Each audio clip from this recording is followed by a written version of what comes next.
Selamat siang, ini ya mohon maaf mengganggu waktu lanjutkan. Ini kami dari mahasiswa Indonesia ingin mewawancara terkait pembuatan jamur kulit asam. Baik Ibu, untuk pertanyaannya mungkin bisa dijelaskan mengenai apa itu yang dimaksud dengan jamur kulit asam. Kunyit asin itu ya memang bahannya kunyit sama asin. Sejak kapan Ibu masyarakat di daerah sini itu mengenal jamur kulit asam? Sejak tahun 2018. Berarti sudah lama. Iya. Lalu bagaimana asal-usul atau sejarah jamu kunyit asam yang ada di masyarakat? Mungkin Ibu bisa menjelaskan sedikit-sedikit mengenai asal-usulnya nih atau sejarah. Asal-usulnya itu ya memang awalnya itu iseng-iseng aja gitu Mbak. Pengen buat ini, kok ternyata itu ada yang minat. Akhirnya ya apa itu dilanjut saja. Dan banyak minat. Iya. Lalu apa alasan orang tua dulu itu membuat jamu kunyit asam gitu?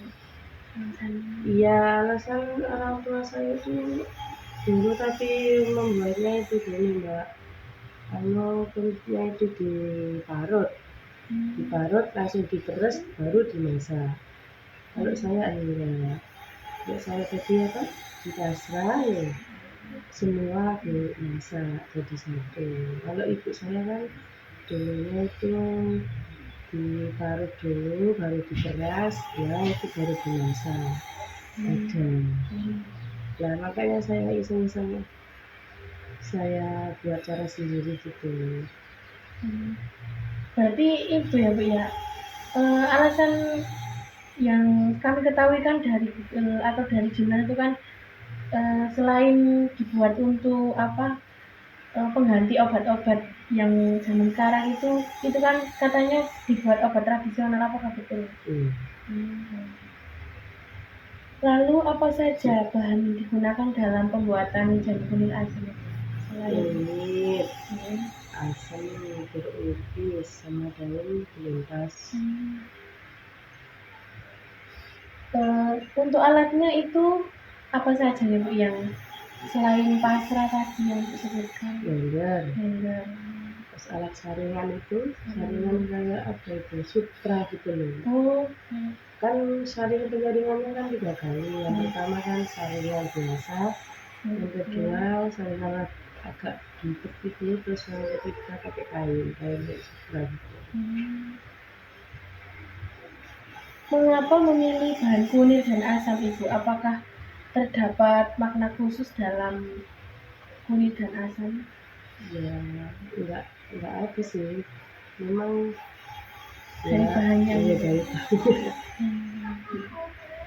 Lalu bagaimana nih Ibu cara memilih kunyit dan asam itu yang baik untuk dibuat jamu yang berkualitas menurut Ibu? Kunyitnya itu yang segar, belakangnya Mbak ini kan ada kunyit yang tawa, ada yang masih itu masih segar itu masih dari fresh itu loh. Kan biasanya itu kayak kunyit tawa itu kunyit yang lama itu. Tapi apakah untuk katanya Ibu kan untuk kunyit yang segar itu baik kan? Itu apakah warnanya lebih baik gitu? Nah, warnanya rada orange gitu. Itu pengaruh ke jamunya ya? Iya. Kalau kunyit tawa kan warna nanti agak kecoklatan.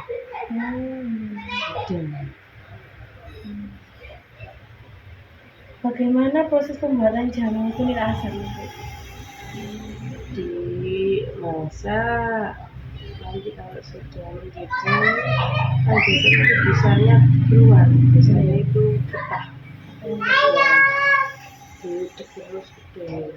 Nanti sampai itu busanya nggak ada. Kalau sudah nanti dimasukkan garamnya.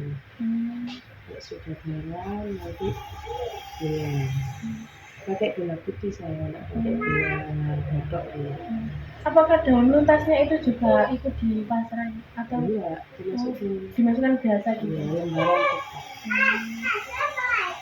Lalu apakah terdapat aturan atau pantangan yang khusus ya Ibu saat membuat jamu kunyit asam? Mungkin bisa dijelaskan. Tantangan khususnya itu harus disunggui. Nanti kalau ditinggal tuh sarinya. Sama bisa asap gitu. Iya, nanti kan hilang sarinya. Tinggal airnya saja. Lalu bagaimana Ibu pengemasan jamu kunyit asam di sini? Itu tadi pertama pakai saringan yang biasa. Yang kedua pakai saringan yang apa ya? Dapat gitu enggak? Nah, yang lain pakai lain. Itu tujuannya untuk agar itunya ya Bu ya kayak Apa ya? Letek Nekak banyak letek ya.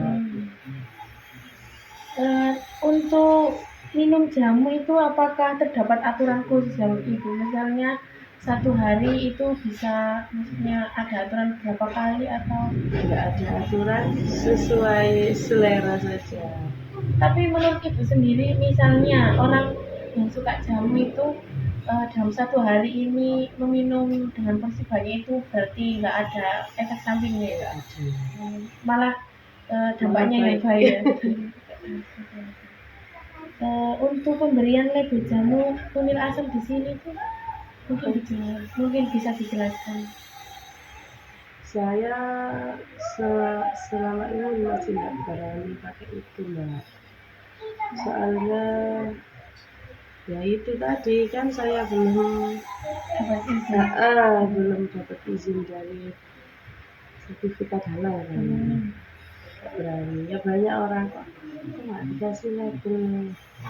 Ya, soalnya ya itu tadi takut kena masalah. Tapi seiring berjalannya waktu apakah Ibu di kemudian hari itu minat untuk memberikan label agar kan maksudnya banyak dikenal banyak orang gitu. Misalnya nanti kalau sudah jadi sertifikatnya, nah itu saya mau bikin label. Mungkin bisa bilang saya ini mau menjadi terkait cara pembuatannya tadi dari kita. Jadi yang pertama itu kunyit, yang memilih yang warnanya segar. Kemudian kemudian dimasak, di blender dulu. Dicuci dulu. Untuk proses pencuciannya itu 3 hari. Direndam dulu ya, rendam. Nanti kalau 1 hari airnya dibuang lagi sama air, kedua, ketiga dibuang lagi. Langsung di blendernya itu enggak terlalu halus, nanti beda rasanya, malah agak pahit. Kan ada sih yang buat jamu itu diiris. Diiris tipis-tipis terus dijemur. Itu tapi nanti sarinya enggak beda. Warnanya juga beda ya Bu. Lebih kerasa yang soalnya kan lebih keluar ekstrak beda. Makanya saya pakai kadang basrah, kalau agak kuku ya pakai gula. Kemudian masih dimasak, direbus itu air sampai nunggu mendidih dulu atau langsung langsung pas habis diblender itu langsung dimasukkan semuanya, terus dimasak. air Nanti kalau sudah halus itu baru dikasih asam terus ya.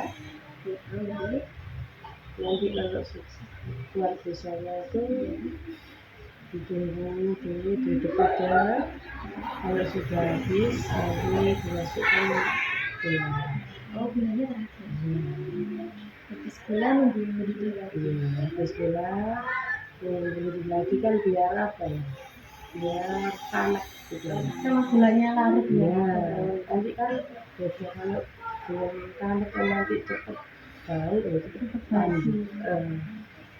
sambil diaduk terus. Terakhir kalau sudah mau dilakukan itu dimasukkan dulu dalam kulkasnya biar Aromanya segar. gitu. Apa ya? Apa yang namanya? Macam-macam ya, biasanya ada yang pakai mintos, ada yang pakai daun silong gitu. Mungkin alasan ibu memakai daun beluntas itu kan menjadi ciri khasnya ibu. Betul. Gitu. Jadi ciri khas. Untuk ini perbandingannya Bu, airnya seberapa, kulitnya seberapa, asin. Kulitnya itu saya masaknya itu 6 on. Ya, airnya itu biasanya itu jadi berapa botol ya? 9 botol. Yang besar Iya. gitu. 9 botol itu berapa? 1,5 liter. Terus gulanya pakai 1,5 liter. Terus garamnya itu pakai 500 gram. Asamnya pakai 1 on. Jadi ini rasanya pas. Mbaknya sudah tahu rasanya. Belum, kemarin nyoba yang susu kedelai Oh, iya. Kemudian berapa lama jamu kunyit asam ini dapat Bertahan kalau di freezer itu bisa lama. Kalau lama 1 minggu bisa. Kalau nggak ditaruh freezer ya cukup basi. Beda nanti rasanya beda. Tahannya 3 harian atau lebih dari itu. Kalau nggak ditaruh freezer. Iya. 2 hari sudah beda rasanya. Misalnya gula kan gulanya ada gula ya. Iya. Beda kalau pakai gula batok saya nggak pernah. Terus juga untuk kemasannya kan rapet gitu ya Bu ya. Kalau nanti itu terlalu lama itu kalau dibuka itu kan bisa itunya ya Masuk gas, iya keluar gasnya gas. itu keluar. Untuk cara menyimpan jamu kunyit asam agar tetap segar tadi Di dalam di freezer. lebih baik di freezer atau di luar? Lebih baik di dalam freezer. Kan ada orang yang nggak mau dingin atau kecil. Nah itu lebih baik belinya pas hangat saja. Gitu. Kalau nggak mau freezer, tapi rata-rata orang pelanggan saya itu banyak yang suka yang dingin. Iya. Terutama di kalangan itu ya. Iya. Kalau yang tua mungkin suka yang tua panas. suka yang hangat. Kalau mau pesen tuh, mau kapan? Boleh nek, nggak senang tae. Mesti banyak dingin. Kemudian apa saja kandungan yang ada dalam jamu kunyit asam ini? Kandungannya apa ya Mbak? Khasiatnya Khasiatnya itu ya bisa membantu perut tumbuh gitu. Bisa mengantarkan health. Apa aja namanya? Gilek. Itu bisa buat ibu menyusui. Menambah nafsu makan juga. Sama itu ya Bu ya. Apa katanya kan buat pencernaan juga baik. kemudian Saya kulit kan netral. Iya, netral. Harus menetralkan. Iya. Macam obat. kemudian apakah ada pengalaman nyata dari masyarakat setelah minum jamu itu bagaimana? Ya itu tadi katanya membantu itu nafsu makan. Tambah sehat sih. Dan punya perut itu enak itu yang menyusui katanya juga gitu. Lancar juga ya.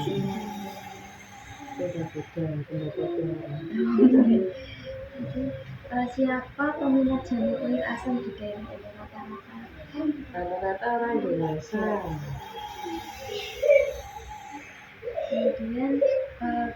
mau tahu berapa omset dari penjualan di sini? Saya nggak target ya Mbak. Pokoknya seasonnya habis ya, lalu buat lagi. Berarti setiap hari ada stok. Iya, nggak sampai habis itu langsung habis. Bagaimana pandangan anak-anak zaman sekarang terhadap jamu kunyit asli? Kalau anak-anak sih belum tahu. Oh, tapi ini teman-teman di Gogola ini kata kok yang benar. Nah, sakit gitu aja aku beli jamu sama mamanya Mbak Atika gitu. Kemudian menurut Ibu, apakah jamu kunir asem ini dapat dijelaskan melalui ilmu pengetahuan? Saya belum tahu itu. Misalnya khasiatnya tumbuhan ini. Iya, itu tadi kan membantu meredakan tumbuh ya. Kemudian nilai budaya apa yang terkandung dalam jamu kunir asem? Nggak paham saya. Mungkin ini ya budaya apa turun temurun Iya itu turun temurun. menjadi sebuah kebiasaan membuat jamu gitu. Kemudian bagaimana cara masyarakat menjaga agar tradisi jamu kunir asem ini tidak hilang? Ya dibikin terus biar kalau nanti libur kan otomatis pelanggannya hilang. Dikira nggak jualan lagi. Kemudian dari jamu kunir asem ini tadi kan sudah membahas bahannya, alat cara membuat itu, kira-kira konsep apa ya? Kalau kita mengajarkan di SD itu apa gitu bisa diajarkan? Ya itu mending langsung praktik nggak Langsung bayar bahannya, ajak membuat langsung gitu banyak kok yang gitu langsung praktik.